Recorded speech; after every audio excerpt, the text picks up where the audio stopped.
everyone, as you can see we have stitched the body of a girl. Now we are stitching the face. Complete this with a brown thread and then do this all the way to the other side. After this, take the thread and then afterwards make the hair of this as well. Do this to the back as you can see that we are doing. Stitch it all together and then cut off the hair so that it will remain free as such. Make a braid out of it. Tie a knot to it once you're done with it.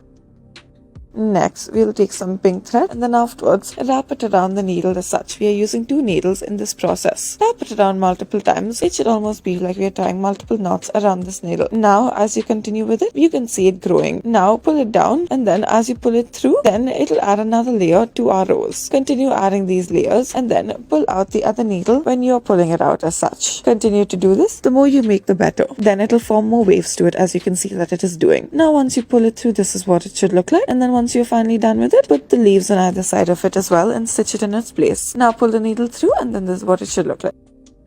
Next, taking this portion of the sweater, start off by pulling the thread through, fold it upwards and then begin to make a running stitch to it as such. Now pull it all the way through. This is what it should look like. After you do it for the first time, continue on and then fold it over more and then continue to do it. Now after you're done with this, then put it through the top as such. Afterwards, bring it to the outside and then continue to make the running stitch on the outside portion of it as well. This is on the portion right above the initial stitch. Now afterwards, begin to go backwards and then go diagonally in and stitch it accordingly. As you're going to it, then it should form these cross-like shape. Make these vertical stitches to it as well in order to cover up the sides. Do this all the way through. This will be a decorative way to stitch something in place. As you can see, we have gone all the way. Tie a knot to it once you're done with it, and this is what it should look like.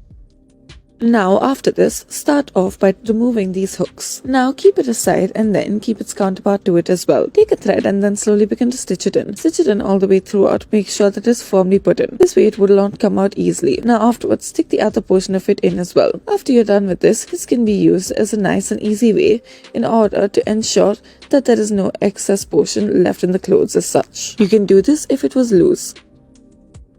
As you can see, there is a tear in the cloth, and so we are taking the needle and the thread starting from the bottom and then slowly making these stitches to it. We started by making this horizontal stitch to it. We will go wider and wider as we progress with the stitch, and we will stick to the edges, or rather the outline that is present. As you can see, it is getting wider and wider and we are making these multiple horizontal stitches to it. Now make sure that you make it as even as possible in terms of the length and the gap between each of the stitchings. Now we are also making sure that we stick to the edges of the cloth that has been torn. Continue to do so, and then once you reach the top portion of it, it'll become more and more narrow as it did to begin with. Now after this, stitch it up in place, tie a knot to it as such. Now make sure that it does not come undone. Make sure that you pull it tight together as such. Thank you for watching.